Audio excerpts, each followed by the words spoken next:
ಎಲ್ಲರಿಗೆ ನಮಸ್ಕಾರಗಳು ಸ್ನೇಹಿತರೆ. ಬನ್ನಿ ಮತ್ತೊಮ್ಮೆ ಟಾಪ್ 20 ಪ್ರಶ್ನೋತ್ತರ ಸರಣಿಯಲ್ಲಿ ನಿಮ್ಮೆಲ್ಲರ ಸುಸ್ವಾಗತ.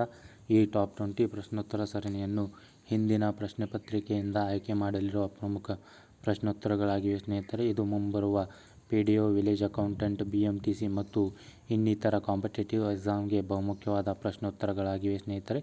ಈ ಟಾಪ್ 20 ಪ್ರಶ್ನೋತ್ತರ ಸರಣಿಯನ್ನು ಪೂರ್ತಿಯಾಗಿ ನೋಡಿಕೊಳ್ಳಿ ಸ್ನೇಹಿತರೆ, ಏಕೆಂದರೆ ಇಲ್ಲಿ ಬಹಳ ಇಂಪಾರ್ಟೆಂಟ್ ಪ್ರಶ್ನೋತ್ತರದ ಸರಣಿಯನ್ನು ವಿವರಿಸಲಾಗಿದೆ. ಮತ್ತು ಈ ಚಾನಲನ್ನು ಮರೆಯದೆ ಸಬ್ಸ್ಕ್ರೈಬ್, ಲೈಕ್ ಮತ್ತು ಶೇರ್ ಮಾಡಿಕೊಳ್ಳಿ ಸ್ನೇಹಿತರೆ, ಏಕೆಂದರೆ ನಿಮ್ಮ ಒಂದು ಸಬ್ಸ್ಕ್ರೈಬ್ ನನಗೆ ದಿನನಿತ್ಯ ಟಾಪ್ 20 ಸೀರೀಸ್ ಮಾಡಲು ಪ್ರೋತ್ಸಾಹಿಸುತ್ತದೆ. ಬನ್ನಿ ಸ್ನೇಹಿತರೆ, ಈಗ ನಾವು ಮೊದಲನೆಯ ಪ್ರಶ್ನೆ ಕಡೆಗೆ ಹೋಗೋಣ. ಮೊದಲನೆಯ ಪ್ರಶ್ನೆ, ಇವುಗಳಲ್ಲಿ ಯಾವ ಶಕ್ತಿಯನ್ನು ಸಮುದ್ರದಿಂದ ಪಡೆಯಲಾಗುವುದಿಲ್ಲ? ಇದಕ್ಕೆ ಆಯ್ಕೆಗಳು: ಆಯ್ಕೆ ತರಂಗ ಶಕ್ತಿ, ಆಯ್ಕೆ ಬಿ ಭೂಶಾಖದ ಶಕ್ತಿ, ಆಯ್ಕೆ ಸಿ ಸಾಗರ ಉಷ್ಣ ಶಕ್ತಿ, ಆಯ್ಕೆ ಡಿ ಉಬ್ಬರವಿಳಿತ ಶಕ್ತಿ. ಮೊದಲನೆಯ ಪ್ರಶ್ನೆಗೆ ಸರಿಯಾದ ಉತ್ತರ ಸ್ನೇಹಿತರೆ ಆಯ್ಕೆ ಸಿ. ಸ್ನೇಹಿತರೆ, ಮೊದಲನೆಯ ಪ್ರಶ್ನೆಗೆ ಸರಿಯಾದ ಉತ್ತರ ಆಯ್ಕೆ ಬಿ ಭೂಶಾಖದ ಶಕ್ತಿ. ಇದಕ್ಕೆ ಜಿಯೋಥರ್ಮಲ್ ಎನರ್ಜಿ ಕೂಡ ಎಂದು ಕರೆಯಲಾಗುತ್ತದೆ ಸ್ನೇಹಿತರೆ. ಇದು ಭೂಮಿಯ ಆಳದಿಂದ ಪಡೆಯಲಾಗುತ್ತದೆ. ಬನ್ನಿ ಸ್ನೇಹಿತರೆ, ಎರಡನೆಯ ಪ್ರಶ್ನೆ ಕಡೆಗೆ. ಪಶ್ಚಿಮ ಘಟ್ಟಗಳಿಗೆ ಸಂಬಂಧಿಸಿದ ಹೇಳಿಕೆಗಳನ್ನು ಪರಿಗಣಿಸಿ. ಇದಕ್ಕೆ ಒಂದನೆಯ ಹೇಳಿಕೆ, ಇದು ಭಾರತದ ಡೆಕ್ಕನ್ ಪ್ರಸ್ಥಭೂಮಿಯ ಪಶ್ಚಿಮ ಅಂಚಿನಲ್ಲಿ ಸಾಗುತ್ತದೆ ಮತ್ತು ಅರೇಬಿಯನ್ ಕಿರಿದಾದ ಪ್ರತ್ಯೇಕಿಸುತ್ತದೆ ಸಮುದ್ರದ ಕರಾವಳಿ ಉದ್ದಕ್ಕೂ ಬಯಲಿನಿಂದ. ಆಯ್ಕೆ 2, ಈ ಶ್ರೇಣಿಯು ಗುಜರಾತ್ ಮಹಾರಾಷ್ಟ್ರ ಗಡಿಯ ಸಮೀಪವಿರುವ ತಪತಿ ನದಿಯ ದಕ್ಷಿಣದಿಂದ ಮತ್ತು ಮಹಾರಾಷ್ಟ್ರ, ಗೋವಾ, ಕರ್ನಾಟಕ, ಕೇರಳ ಮತ್ತು ತಮಿಳುನಾಡುಗಳ ಮೂಲಕ ಡೆಕ್ಕನ್ ಪರ್ಯಾಯ ದ್ವೀಪದ ತುದಿಯವರೆಗೂ ಸರಿಸುಮಾರು 1600 ಕಿಲೋಮೀಟರ್ ವರೆಗೆ ವ್ಯಾಪಿಸಿದೆ. ಇಲ್ಲಿ ಎರಡರಲ್ಲಿ ಯಾವ ಹೇಳಿಕೆ ಸರಿಯಾಗಿದೆ ಎಂದು ಕೇಳಲಾಗಿದೆ ಸ್ನೇಹಿತರೆ. ಇದಕ್ಕೆ ಸರಿಯಾದ ಉತ್ತರ ಆಯ್ಕೆ ಸಿ, ಆಯ್ಕೆ 3 ಸ್ನೇಹಿತರೆ. 1 ಮತ್ತು 2 ಹೇಳಿಕೆ ಕೂಡ ಸರಿಯಾಗಿವೆ. ಬನ್ನಿ ಸ್ನೇಹಿತರೆ, ಮೂರನೆಯ ಪ್ರಶ್ನೆ ಕಡೆಗೆ. ಜಿಬ್ರಾಲ್ಟರ್ ಜಲಸಂಧಿಯು ಈ ಕೆಳಗಿನವುಗಳಲ್ಲಿ ಯಾವುದನ್ನು ಸಂಪರ್ಕಿಸುತ್ತದೆ? ಇದಕ್ಕೆ ಆಯ್ಕೆಗಳು: ಆಯ್ಕೆ ಕೆಂಪು ಸಮುದ್ರ, ಮೆಡಿಟರೇನಿಯನ್ ಸಮುದ್ರ, ಆಯ್ಕೆ ಬಿ ಕೆಂಪು ಸಮುದ್ರ, ಅರೇಬಿಯನ್ ಸಮುದ್ರ, ಆಯ್ಕೆ ಸಿ ಅಟ್ಲಾಂಟಿಕ್ ಸಮುದ್ರ ಮತ್ತು ಮೆಡಿಟರೇನಿಯನ್ ಸಮುದ್ರ, ಆಯ್ಕೆ ಡಿ ಮೆಡಿಟರೇನಿಯನ್ ಸಮುದ್ರ ಮತ್ತು ಕಪ್ಪು ಸಮುದ್ರ. ಮೂರನೆಯ ಪ್ರಶ್ನೆಗೆ ಸರಿಯಾದ ಉತ್ತರ ಸ್ನೇಹಿತರೆ ಆಯ್ಕೆ ಸಿ ಅಟ್ಲಾಂಟಿಕ್ ಸಮುದ್ರ ಮತ್ತು ಮೆಡಿಟರೇನಿಯನ್ ಸಮುದ್ರ. ಇದು ಜಿಬ್ರಾಲ್ಟರ್ ಜಲಸಂಧಿಯು ಸಂಪರ್ಕಿಸುತ್ತದೆ. ಬನ್ನಿ ಸ್ನೇಹಿತರೆ, ನಾಲ್ಕನೆಯ ಪ್ರಶ್ನೆ ಕಡೆಗೆ. ಇವುಗಳಲ್ಲಿ ಯಾವ ಖಜುರಾಹೋ ಗುಂಪಿನ ಸ್ಮಾರಕಗಳು ಯುನೆಸ್ಕೋ ವಿಶ್ವ ಪರಂಪರೆಯ ತಾಣವಾಗಿವೆ? ಇದಕ್ಕೆ ಆಯ್ಕೆಗಳು: ಆಯ್ಕೆ ಎ ಮಧ್ಯಪ್ರದೇಶ, ಆಯ್ಕೆ ಬಿ ಉತ್ತರ ಪ್ರದೇಶ, ಆಯ್ಕೆ ಸಿ ಮಹಾರಾಷ್ಟ್ರ, ಆಯ್ಕೆ ಡಿ ರಾಜಸ್ಥಾನ. ನಾಲ್ಕನೆಯ ಪ್ರಶ್ನೆಗೆ ಸರಿಯಾದ ಉತ್ತರ ಸ್ನೇಹಿತರೆ ಆಯ್ಕೆ ಮಧ್ಯಪ್ರದೇಶ. ಇದು ಖಜುರಾಹೋ ಗುಂಪಿನ ಸ್ಮಾರಕ ಮತ್ತು ಯುನೆಸ್ಕೋ ವಿಶ್ವ ಪರಂಪರೆಯ ತಾಣವಾಗಿದೆ. ಬನ್ನಿ ಸ್ನೇಹಿತರೆ, ನಾಲ್ಕನೇ ಪ್ರಶ್ನೆ ಮುಕ್ತಾಯ. ಐದನೆಯ ಪ್ರಶ್ನೆ ಕಡೆಗೆ.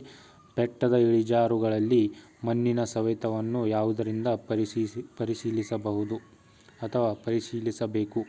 ಇದಕ್ಕೆ ಆಯ್ಕೆ ಎ ಅರಣ್ಯೀಕರಣ, ಆಯ್ಕೆ ಬಿ ಟೇಸರ್ ಕೃಷಿ, ಆಯ್ಕೆ ಸಿ ಪಟ್ಟಿ ಬೆಳೆ, ಆಯ್ಕೆ ಡಿ ಬಾಹ್ಯ ರೇಖೆಯ ಉಳುಮೆ. ಐದನೇ ಪ್ರಶ್ನೆಗೆ ಸರಿಯಾದ ಉತ್ತರ ಸ್ನೇಹಿತರೆ ಆಯ್ಕೆ ಬಿ ಟೇಸರ್ ಕೃಷಿ. ಇದು ಬೆಟ್ಟದ ಇಳಿಜಾರುಗಳಲ್ಲಿ ಮಣ್ಣಿನ ಸವೆತವನ್ನು ಟೇಸರ್ ಕೃಷಿಯಿಂದ ಪರಿಶೀಲಿಸಬೇಕು. ಬನ್ನಿ ಸ್ನೇಹಿತರೆ, ಆರನೆಯ ಪ್ರಶ್ನೆ ಕಡೆಗೆ. ಆರನೆಯ ಪ್ರಶ್ನೆ, ವಾತಾವರಣದ ಅತ್ಯಂತ ಕೆಳಪದರ ಇದಾಗಿದೆ. ನಮ್ಮ ವಾತಾವರಣದಲ್ಲಿ ಸ್ನೇಹಿತರೆ ಮುಖ್ಯ ಪದರಗಳು ಟ್ರೋಪೋಸ್ಫಿಯರ್, ಸ್ಟ್ರಾಟೋಸ್ಫಿಯರ್, ಥರ್ಮೋಸ್ಫಿಯರ್ ಮತ್ತು ಮೀಸೋಸ್ಫಿಯರ್ ಮತ್ತು ಕೊನೆಯದು ಸ್ನೇಹಿತರೆ ಎಕ್ಸೋಸ್ಫಿಯರ್. ಇವು 5 ಪದರಗಳು ಇವೆ ಸ್ನೇಹಿತರೆ. 1, 2, 3 ಇವು 5 ಪದರಗಳು ನಾವು ಕಾಣಬಹುದು ಸ್ನೇಹಿತರೆ. ಇದರಲ್ಲಿ ವಾತಾವರಣದ ಅತ್ಯಂತ ಕೆಳಪದರ ಕೇಳಲಾಗಿದೆ ಸ್ನೇಹಿತರೆ. ಅತ್ಯಂತ ಮೇಲ್ಪದರ ಎಕ್ಸೋಸ್ಫಿಯರ್, ಅತ್ಯಂತ ಕೆಳಪದರ ಟ್ರೋಪೋಸ್ಫಿಯರ್. ಆರನೇ ಪ್ರಶ್ನೆಗೆ ಸರಿಯಾದ ಉತ್ತರ ಸ್ನೇಹಿತರೆ ಆಯ್ಕೆ ಸಿ. ಬನ್ನಿ ಸ್ನೇಹಿತರೆ, ಏಳನೇ ಪ್ರಶ್ನೆ ಕಡೆಗೆ.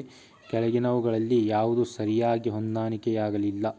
ಆಯ್ಕೆ ಎ ಡಾರ್ಜಿಲಿಂಗ್, ಇದು ಪಶ್ಚಿಮ ಬಂಗಾಳದಲ್ಲಿದೆ ಸ್ನೇಹಿತರೆ, ಇದು ಸರಿಯಾಗಿದೆ. ಆಯ್ಕೆ ಬಿ ಮೌಂಟ್ ಅಬು, ಇದು ಕೂಡ ರಾಜಸ್ಥಾನದಲ್ಲಿನೇ ಇದೆ ಸ್ನೇಹಿತರೆ, ಇದು ಕೂಡ ಸರಿಯಾಗಿದೆ. ಆಯ್ಕೆ ಸಿ ಕೊಡೈಕೆನಾಲ್, ಇದು ತಮಿಳುನಾಡಲ್ಲಿದೆ ಸ್ನೇಹಿತರೆ, ಇದು ಕೂಡ ಸರಿಯಾಗಿದೆ. ಆಯ್ಕೆ ಡಿ ಶಿಮ್ಲಾ, ಉತ್ತರಾಖಂಡ್, ಇದು ತಪ್ಪಾಗಿದೆ ಸ್ನೇಹಿತರೆ. ಶಿಮ್ಲಾ ಇದು ಹಿಮಾಚಲ ಪ್ರದೇಶದಲ್ಲಿ ಕಾಣಬರುತ್ತದೆ ಸ್ನೇಹಿತರೆ, ಹಿಮಾಚಲ ಪ್ರದೇಶ. 7ನೇ ಪ್ರಶ್ನೆಗೆ ಸರಿಯಾದ ಉತ್ತರ ಸ್ನೇಹಿತರೆ ಆಯ್ಕೆ ಡಿ ಶಿಮ್ಲಾ, ಇದು ಹಿಮಾಚಲ ಪ್ರದೇಶವಾಗುತ್ತೆ ಸ್ನೇಹಿತರೆ, ಉತ್ತರಾಖಂಡವಾಗುವುದಿಲ್ಲ. ಬನ್ನಿ ಸ್ನೇಹಿತರೆ 8ನೇ ಪ್ರಶ್ನೆ ಕಡೆಗೆ. ಪಟ್ಟಿ 1 ಶಿಖರಗಳು ಜೊತೆಗೆ ಪಟ್ಟಿ 2 ಪರ್ವತಗಳು ಹೊಂದಿಸಿ. ಇಲ್ಲಿ ಸ್ನೇಹಿತರೆ ದೌಲತ್ಗಿರಿ, ಇದು ಆಯ್ಕೆ ಎ ಹಿಮಾಲಯ. ಆಯ್ಕೆ ಬಿ ಗುರು ಶಿಖರ, ಇದಕ್ಕೆ ಸ್ನೇಹಿತರೆ ಅರಾವಳಿ ವ್ಯಾಪ್ತಿ. ಮತ್ತು ಆಯ್ಕೆ ಸಿ ಧೂಪ್ಘರ್, ಇದಕ್ಕೆ ಸ್ನೇಹಿತರೆ ಸಾತ್ಪುರ ವ್ಯಾಪ್ತಿ. ಮತ್ತು ದೊಡ್ಡ ಬೆಟ್ಟ ಸ್ನೇಹಿತರೆ ಇದು ನೀಲಗಿರಿ ಬೆಟ್ಟಗಳು. ಇದಕ್ಕೆ ಸರಿಯಾದ ಉತ್ತರ ಸ್ನೇಹಿತರೆ 4, 5, 2 ಮತ್ತು 1 ಸ್ನೇಹಿತರೆ. ಬನ್ನಿ ಸ್ನೇಹಿತರೆ 9ನೇ ಪ್ರಶ್ನೆ ಕಡೆಗೆ. 9ನೆಯ ಪ್ರಶ್ನೆ, ಈ ಕೆಳಗಿನವುಗಳಲ್ಲಿ ಅಳಿವಿನಂಚಿನಲ್ಲಿರುವ ಯಾವ ಪ್ರಭೇದಗಳು ಕಾಜಿರಂಗ ರಾಷ್ಟ್ರೀಯ ಉದ್ಯಾನವನದಲ್ಲಿ ಕಂಡುಬರುತ್ತವೆ? ಇದಕ್ಕೆ ಆಯ್ಕೆಗಳು: ಆಯ್ಕೆ ಎ 1 ಕೊಂಬಿನ ಗೆಂಡಾಮೃಗ, ಆಯ್ಕೆ ಬಿ ಹಿಮಚಿರತೆ, ಆಯ್ಕೆ ಸಿ ಸ್ಟೋನ್ ಬಿಲ್ಲೆಡ್ ಸ್ಯಾಂಡ್ ಪೈಪರ್, ಆಯ್ಕೆ ಡಿ ಇವುಗಳಲ್ಲಿ ಎಲ್ಲವೂ.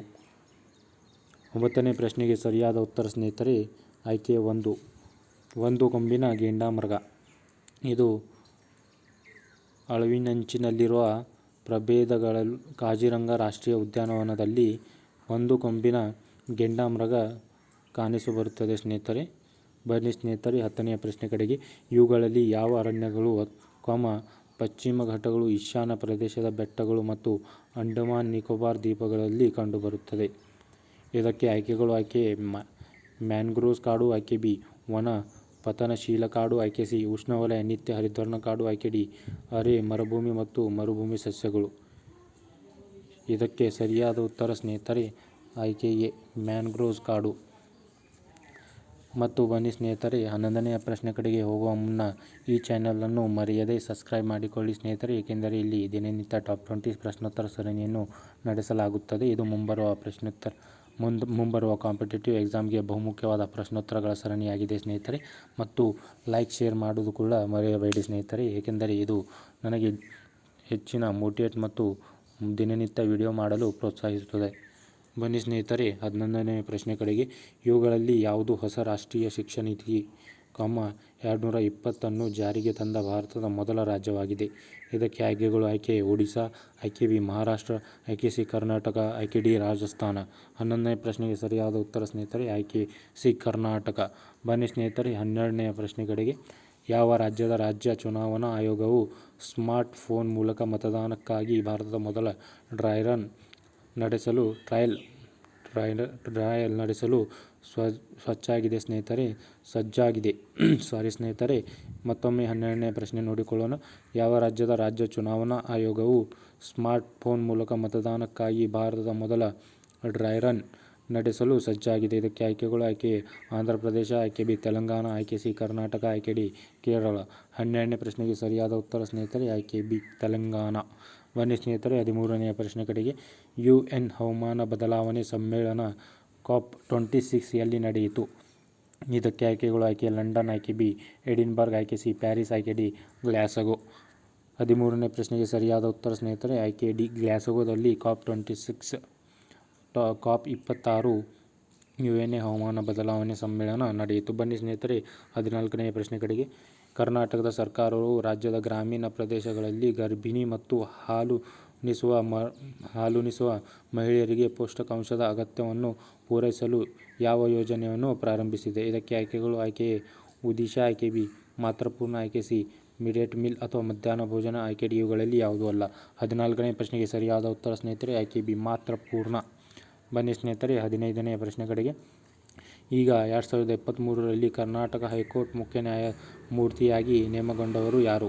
ಇದಕ್ಕೆ ಆಯ್ಕೆಗಳು ಆಯ್ಕೆ ಎ ನ್ಯಾಯಮೂರ್ತಿ ರಿತುರಾಜ್ ಅವಸ್ಥಿ, ಆಯ್ಕೆ ಬಿ ನ್ಯಾಯಮೂರ್ತಿ ಅರವಿಂದ್ ಕುಮಾರ್, ಆಯ್ಕೆ ಸಿ ನ್ಯಾಯಮೂರ್ತಿ ಮೊಹಮ್ಮದ್ ರಫೀಕ್, ಆಯ್ಕೆ ಡಿ ವಿಪಿನಚಂದ್ರ ಅಂಜರಿಯಾ.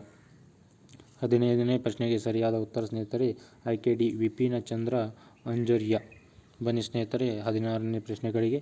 ನೀಲಿ ಧ್ವಜ ಪ್ರಮಾಣೀಕೃತ ಸಮುದ್ರ ತೀರ ಅಥವಾ ಬೀಚ್ ಕಾಸರಗೋಡು ಬೀಚ್ ಕರ್ನಾಟಕದಲ್ಲಿ ಯಾವ ಜಿಲ್ಲೆಯಲ್ಲಿದೆ? ಇದಕ್ಕೆ ಆಯ್ಕೆಗಳು ಆಯ್ಕೆ ಎ ಉಡುಪಿ, ಆಯ್ಕೆ ಬಿ ಉತ್ತರ ಕನ್ನಡ, ಆಯ್ಕೆ ಸಿ ದಕ್ಷಿಣ ಕನ್ನಡ, ಆಯ್ಕೆ ಡಿ ಇವುಗಳಲ್ಲಿ ಯಾವುದೂ ಇಲ್ಲ. 16ನೇ ಪ್ರಶ್ನೆಗೆ ಸರಿಯಾದ ಉತ್ತರ ಸ್ನೇಹಿತರೆ ಆಯ್ಕೆ ಬಿ ಉತ್ತರ ಕನ್ನಡ. ಬನ್ನಿ ಸ್ನೇಹಿತರೆ 17ನೇ ಪ್ರಶ್ನೆ ಕಡೆಗೆ. ಕರ್ನಾಟಕದ ಸರ್ಕಾರವು ಈ ಕೆಳಗಿನ ಯಾವ ಜಿಲ್ಲೆಯಲ್ಲಿ ಮಸಾಲೆ ಪಾರ್ಕ್, ಸ್ಪೀಸೀಸ್ ಪಾರ್ಕ್ ಅನ್ನು ಸ್ಥಾಪಿಸಲು ನಿರ್ಧರಿಸಿದೆ? ಇದಕ್ಕೆ ಆಯ್ಕೆಗಳು ಆಯ್ಕೆ ಮೈಸೂರು, ಆಯ್ಕೆ ಬಿ ಚಾಮರಾಜನಗರ, ಆಯ್ಕೆ ಸಿ ಚಿಕ್ಕಮಗಳೂರು, ಆಯ್ಕೆ ಡಿ ಕೊಡಗು. 17ನೇ ಪ್ರಶ್ನೆಗೆ ಸರಿಯಾದ ಉತ್ತರ ಸ್ನೇಹಿತರೆ ಆಯ್ಕೆ ಸಿ ಚಿಕ್ಕಮಗಳೂರು. ಬನ್ನಿ ಸ್ನೇಹಿತರೆ 18ನೆಯ ಪ್ರಶ್ನೆ ಕಡೆಗೆ. ಮೊದಲನೆಯದಾಗಿ ಯಾವ ರಾಜ್ಯದ ಉಚ್ಚ ನ್ಯಾಯಾಲಯವು ತನ್ನ ನ್ಯಾಯಾಲಯದ ಪ್ರತಿಕ್ರಿಯೆಗಳ ನೇರ ಪ್ರಸಾರವನ್ನು ಪ್ರಾರಂಭಿಸಿದೆ?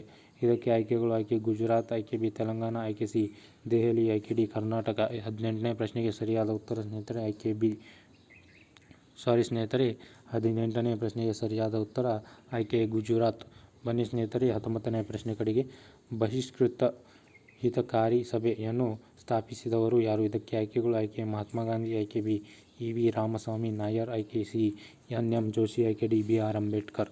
19ನೇ ಪ್ರಶ್ನೆಗೆ ಸರಿಯಾದ ಉತ್ತರ ಸ್ನೇಹಿತರೆ ಆಯ್ಕೆ ಡಿ ಬಿ ಆರ್ ಅಂಬೇಡ್ಕರ್ ಅವರು ಬಹಿಷ್ಕೃತ ಹಿತಕಾರಿಣಿ ಸಭೆ ಸ್ಥಾಪಿಸಿದರು. ಬನ್ನಿ ಸ್ನೇಹಿತರೆ 20ನೇ ಪ್ರಶ್ನೆ ಕಡೆಗೆ. 2021ರಲ್ಲಿ ದಾದಾ ಸಾಹೇಬ್ ಫಾಲ್ಕೆ ಪ್ರಶಸ್ತಿಯನ್ನು ಯಾರಿಗೆ ನೀಡಲಾಗಿದೆ? ಇದಕ್ಕೆ ಆಯ್ಕೆಗಳು ಆಯ್ಕೆ ಅಮಿತಾಬ್ ಬಚ್ಚನ್, ಆಯ್ಕೆ ಬಿ ಕಮಲ್ ಹಾಸನ್, ಆಯ್ಕೆ ಸಿ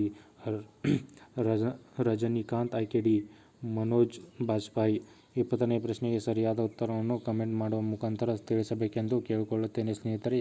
ಮತ್ತು ಈ ಚಾನೆಲ್ ಅನ್ನು ಆದಷ್ಟು ಬೇಗ ಸಬ್ಸ್ಕ್ರೈಬ್ ಮಾಡಿಕೊಳ್ಳಿ ಸ್ನೇಹಿತರೆ. ಧನ್ಯವಾದಗಳು.